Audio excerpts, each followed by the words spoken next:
जी अस्सलाम वालेकुम दोस्तों, क्या हाल है? ठीक हो? खैरियत है? मैं इस वक्त मौजूद हाँ कोट छुट्टा देसी वाले थे उस्ताद मज़हर कुरई। इंदा टैलेंट इंदी महारत इन अपने टैलेंट और महारत नाल लूहा जमाए और क्या क्या चीज़ा ईजाद कीते और क्या क्या चीज़ा बड़ी मेहनत नाल बनन सी। इंदा दिमाग किवें काम कीते उस्ताद जी सब तो पहले दसे तो ये लकड़ दियाँ तुस क्या क्या चीज़ा ईजाद कीते और अपने फन का मुजाहरा करके क्या क्या चीज़ा बनाए। असा बहुत कुछ बनाए।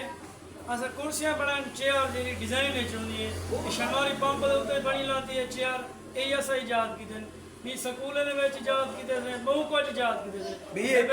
कोई चक्की दसी पे ईजाद कीते लकड़ दी हो जे लकड़ दी चक्की नहीं और नावणी जरी नावणी। अच्छा नावणी जरी ओही बना गिंदे हैं और कुंभार होंदे उनदे विच ओही बना गिंदे ब्या एक हथा होंदे ओही बना गिंदे रहंदे काम कोई भी होवे फोटो लिखो काम ये अगर होटल दे बंदे कुर्सियां बनवेंदे ओ बेंचा वगैरह वो भी बना गिंदे मैं कहते सारा कोई बना गिंदे डिजाइन फोटो निकालन फोटो दो चीज बना दे जेरा फोटो निकालना वो डिजाइन बना वो बना दे ये मशीनरी दे होते हैं जे है मशीनरी दे होते हैं ये मशीनरी दोस्त दिखाए ये देखो ये मशीन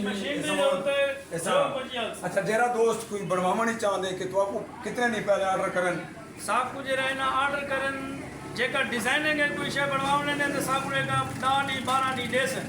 अच्छा 10 नी 12 नी देसन भला सा तैयार करके देसन। अच्छा सारे दोस्त दे दे पेन तोरी वीडियो ऐले इलाका में दे पे उनको अपना नंबर दे सो जेरा के तो को डिजाइन दे ससन उनके बाद तो तैयार कर दे सो। जी सारा व्हाट्सएप नंबर है 0348 698 94 72 सारे व्हाट्सएप से रब्ता कर सकते हैं। असों व्हाट्सएप नंबर नीति करें सारे रब्ता करें फोटो शेयर करें असों फोटो के मुताबिक चीज़ पैसे दे सेसूँ और चीज़ बना के देसूँ दरवाजे बना के देसूँ लकड़ी दे कोई शायद लकड़ी की बनवाना चाहना सब बना दे सकते सारे दोस्त दे दे पियो ए भाई मगर भी थे रहे अगर इतना ही नहीं को मिलना चाहते तो इतना भी तो मिल सकते। शुक्रिया थैंक यू।